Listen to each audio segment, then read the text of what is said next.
everybody, the guy Matt here, and nope, not NCAA football revamped, just playing this so you have something to watch in the background. But today I'm going to be bringing you my college football hot takes this upcoming season, with season starting this Saturday, Notre Dame Navy in Dublin, Ireland. That USC is also playing that. Hey, why don't I get my hot takes or bold predictions? Basically the same thing. And the way as well in the camping world kickoff. But yeah, gameplay's just gonna be something in the background while I talk, so I'm not really focusing too much on it. So also I'm probably not good at this game to be honest. But yeah, let's get straight into it. My first hot take slash bold prediction, don't know what I'm gonna call it yet, is a non-QB will win the Heisman Trophy again. Happened a couple years ago with Devontae Smith. Um, yeah, but I believe like I don't believe Caleb Williams is gonna win it again. I'm gonna just say that right now, just because of I don't think they're gonna give it to the same guy twice in a row. I'm running culture lessons again, by the way, just in the background, just last time I mentioned because I really don't care. I'm trying to focus on what I'm saying, not the game. But yeah, but yeah, I don't believe a QB will win it. Like obviously, it's gonna be so unpredictable, but I think Marvin Harrison Jr. is gonna have a big deal if his new QB at Ohio State. I believe it's the kid he threw in high school. You know, Blake Coleman at Michigan as well. Been a couple of dark horses to watch out for. I think Nick Singleton at Penn State. I know it's gonna be tough with him splitting carries of Keyshawn Allen, but then Xavier Wolvie at Texas, especially if Quinn Ewers does get supplanted by Arch Manning, then I think it will be difficult. Then I think he could have the numbers without the QB to do well. And then yeah, basically non-QB wins the Heisman. Don't know who it's gonna be. Just I know it's not gonna be a QB. My second take, Marvin, I can't fucking speak. Sorry, Marvin Harrison Jr. I believe his coach Ryan Day will find himself on the hot seat by the end of the year if he's not, because he shouldn't be. He's like 45-5. Like he lost to Michigan, which isn't good, but still, like, come on, Ohio State fans. But yeah, I believe Ohio State loses multiple games. I believe they lose to Michigan again, which that'll get them on the hot seat soon enough. But I also believe they'll lose to Penn State, and they could possibly lose to Notre Dame as well. So yeah, I believe Ryan Day will find himself on the hot seat come the end of the year. So yeah, changes up in Buckeye land. Because well, I believe in Ohio State. I just don't. I just think Penn State and Michigan are better than them. Plus Notre Dame as well, maybe. So yeah. But yeah. My next hot take. Also, I believe Alabama will lose multiple games again. Yeah, I have major questions about their quarterback and receivers. Like this isn't like the Jalen Waddle, Devontae Smith call from a couple years back. Yeah, so I have some serious questions about their receivers. And quarterback, obviously, the most important position. I do believe, though, we'll see a more Saban-like team in the sense that it's like kind of how it was with his first championships, more ground and pound, so to say, than when Lane Kiffin came in and changed it. But yeah, Alabama will lose multiple games again, I predict. I believe those games, as well for good measure, will be against Tennessee and not Tennessee, excuse me, Texas. Yeah, Texas or Tennessee, they're gonna split with them. One UT is gonna win, and I believe they do lose to LSU at home. I'm undecided between Texas and Tennessee, who they're gonna lose to yet, but I know they'll go lose to one of them and beat the other, and lose to LSU. So yeah. And then next one, this might not be a hot take to some people, but to me it is just because of how bad this program has in the last couple of years. Nebraska makes a bowl game.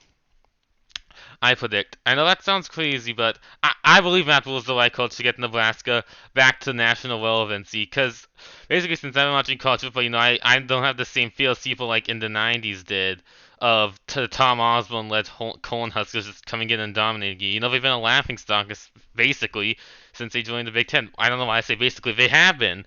Haven't made a bowl game since 2016, and they had went 5-7 that year. But Big Ten West is weak. They avoid, I think, they really avoid Ohio State and Michigan, if I'm correct. Actually, I might be wrong on that. I apologize if I am. I just can't. But I know but yeah, I believe they make the bowl game. Nevada, I believe Matt Rule's the guy to get the ship on. I think it starts the bowl game because they lost a lot of close games under Scott Frost, remember. So I believe he'll be able to turn those into wins and help Nebraska get its first stepping stone. I mean, obviously he's done super good recruiting against It's just the first step, recruit in your own backyard to getting a team towards relevancy. He's done that. So I believe Nebraska will make a bowl game. Probably my safest hot take. That's one I feel most confident about. if I'm honest. Nebraska making the bowl game. Well, how about we stick in the Big Ten West last year of divisions, as I predict Wisconsin under another new head coach, Luke Fickell, will win the Big Ten West. Big Ten West is just so weak, and I'm very high on the Luke Fickell hire. I believe that could elevate Wisconsin to a new height that they haven't seen before. And yeah, completely different Wisconsin. Like I said, kind of ground and pound about Alabama. That's definitely what Wisconsin. But I believe Luke Fickell got Cincinnati to the playoff. Obviously, great head coach. I think he's gonna reinvent Nebraska, and not Nebraska, excuse me, Wisconsin. And I believe he could eventually, not this year, but in the future at some point, get them closer to that Ohio State, Michigan, Penn State level in the future. But I predict he will win the Big Ten West over those other schools like Iowa in year one. Alright, gotta get the clickbait in here. Deion Sanders. I think we will see flashes of potential out of Colorado this year. Maybe an upset of like a solid Pac-12 team, like maybe keep it close to those Oregon State or UCLA. Maybe beat like an Arizona who's on the up and coming, I believe. But yeah, I believe it's a 4-8 record. I'm predicting that 4-8 record. I don't know the schedule. I I They go 4-8. They show flashes, so I'm having a stutter. Just I'm not used to like, playing gameplay in the background for this shit. But I believe they go 4-8. I believe they keep games close, like against TCU and Nebraska, but lose. I believe like there's flashes that saying, "Hey, what Deion's doing, this could work out here."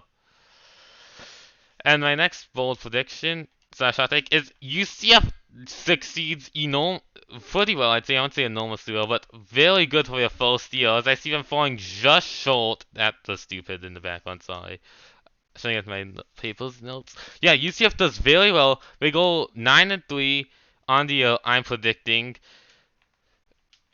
and because Gus Malzahn has the most appeal, I believe, for a Power 5 lump. He dealt with Auburn and all the shit their boosters stole at him.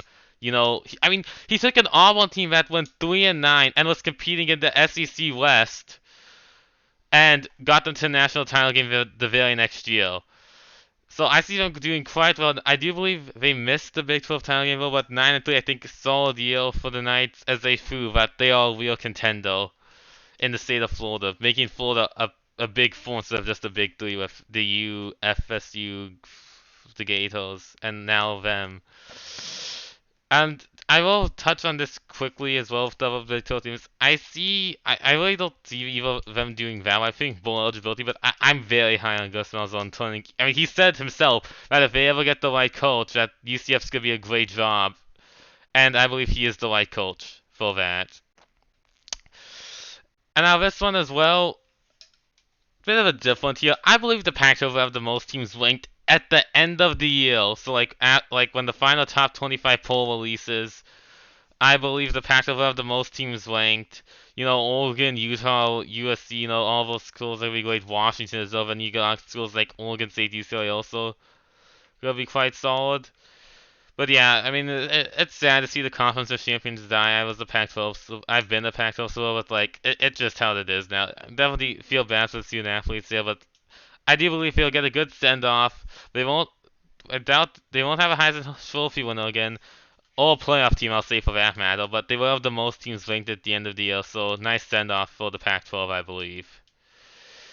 All right, another different one, sort of. I believe Quinn Ewers will hold off Arch Manning as the starter for the year unless he gets injured. So, unless he gets injured, kind of like how he did against Alabama last year, I know he came back as sub, but still, if Ewers gets hurt, I don't think Arch Manning will be the starter unless he gets hurt. Because I think once Sarkisian, if he's the head coach after this year, which I do believe he will be, I believe Texas has a good year, just no playoff because of Ewers. But I believe if if Ewers does get hurt and Manning does get the starting job, then like they're not gonna give it back, in my opinion. But I do believe Ewers stays healthy, helps Texas go 10-2 with losses. I'm predicting this losses to TCU, I believe, and Oklahoma or K-State. Which one yet? It's like Alabama. I don't know. Plus, they could possibly lose to Alabama. But I believe they'll go 10-2 on the year. But I believe Ewers will do enough to give Sarkisian his job and to hold off Arch Manning for the starter. Alright, now my last one. Probably the toughest one and my boldest prediction slash hot take. I know I keep switching them. God damn it, I can't tackle. But yeah, I predict my college football playoff will be from 1 to 4. Number 1, Georgia. Easy schedule. Like, come on, like the toughest test is against Tennessee. I don't believe they're gonna lose in the regular season. I believe they go undefeated. Number 2, another easy schedule, Michigan. Believe this is the most talented team Harbaugh's had at Michigan. His suspension is not gonna affect anything. Like, they're playing East Carolina, UNLV, and Bowling Green. I think when he's suspended. Wow, Michigan. That's such a tough non-conference schedule. But I believe they won the table in Big Ten play, won the Big Ten. So those are two of my playoff teams. Oh, come on, Pelicans. Now, one of my favorite players on the team I'm very high on this year, Harold Pelicans. LSU I have as the number 3 seed. I believe LSU, just like in the background, probably as I picked this matchup.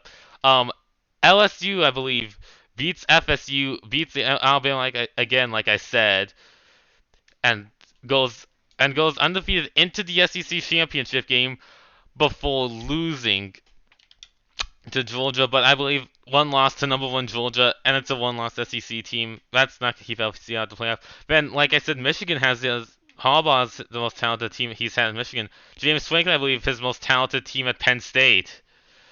As I believe Penn State sneaks in as the 4 seed this year. I believe they will beat Ohio State, like I said, one of Dave's losses putting him on the hot seat. Then I believe they won the table, lose a close one at home to Michigan. Just I think Michigan stacks up better against them, more physical. And I believe Penn State playoff. Now I know it's only 2 conferences, but I see teams like I said earlier, like Texas, Bama losing 2 games. I see Clemson. I see Clemson, FSU losing 2 games. I see FSU losing this game, and I see Clemson and FSU splitting the regular season. And I believe Clemson could also slip up at one point. You know, like I said, Ohio State could lose over. Jeez, I didn't think that was a draw again. Sorry. But like I said, Texas, Bama, Clemson, FSU, Ohio State, I see losing multiple games as well. Teams like USC and Notre Dame losing multiple games. I mean, and when the losses to these teams I'm predicting, Penn State and LSU are to the number 1 and number 2 teams in the country, it's going to be hard to keep them out of the playoff with only one loss, even if it is only 2 conferences. But yeah, and for good measure, I'll go ahead and predict the national championship game. Now, I do believe Georgia stacks up, predict LSU Michigan first. While I do think Georgia stacks up well against LSU, I believe Brian Kelly will be able to get those iron out Michigan similar team to Georgia and have LSU ready and will beat the Bulldogs in, and not the Bulldogs, excuse me, will beat the Wolverines um, in the semifinal to make the national championship game. And I believe Penn State, like I said, Michigan stacks up well against them. I think Joal's worst game this year will be against Michigan. And I think he improves, but I just think that Georgia defense, Kobe Smart, still too much. As I think Georgia will defeat Penn State, but both of these games, though, in the semifinal, Michigan and Penn State losses to LSU and Georgia will be very close games. That honestly, this is the hardest man. There's 130 teams in college football, like 20, and like probably 20 have a realistic shot of making the title, and I'm predicting 4. So like, as long as I get 2 of them, that's okay for me. But yeah, similar to 2017. It's gonna be an all SEC championship game, not national title game. Excuse me, not just SEC championship between Georgia and LSU. And I believe, like I said, Brian Kelly will get the wrinkles out.